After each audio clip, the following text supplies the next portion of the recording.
ஒரு கதை சொல்லிட்டா சார். சைலன்ஸ் ரொம்ப சத்தமாக இருக்குல்ல. நீ சிரிச்சா செம ஸ்மார்ட்டாக இருக்கு சார். ஆனால் முன்பல் இல்லாமல் நீ சிரிச்சா ரொம்ப கேவலமாக இருக்கும். சரிக்காது, கேமரா ஆஃபில் இருக்கு, செஞ்சிருவேன். என்ன என் கை கொஞ்சம் லேசாக அமைக்கும், அவ்வளோதான். சார் வீட்டுக்கு வந்த கெஸ்ட் எப்படியா சார் நடந்துப்பீங்க? வேதானோ வயலன்ஸ் சார். எதுக்கு சரண்டரான? ஒரு கதை சொல்லிட்டு போகலான்னு வந்தேன் சார். சொந்த கதை சார். உன்ன மாதிரி ஆளுங்களுக்கெல்லாம் ஒரே கதை தானே. நான் கீழே இருந்தேன், தெருநாயாக இருந்தேன், இது செஞ்சு அதை செஞ்சு பெரிய ஆள் ஆகிட்டேன். அந்த கதை தானே. ஐயோ எப்படி சார்? என் கண்ணிலே படம் பார்த்தியா சார்? உன்னை பற்றி ஒன்று சொல்லட்டா.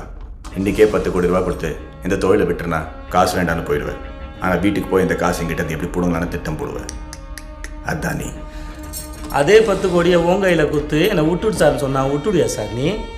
என்னை வீட்டுக்கு போக சொல்லிட்டு எப்படி என்கவுண்டில் போகலான்னு பிளான் பண்ணுவேன். அதானே சார் நீ? Good one.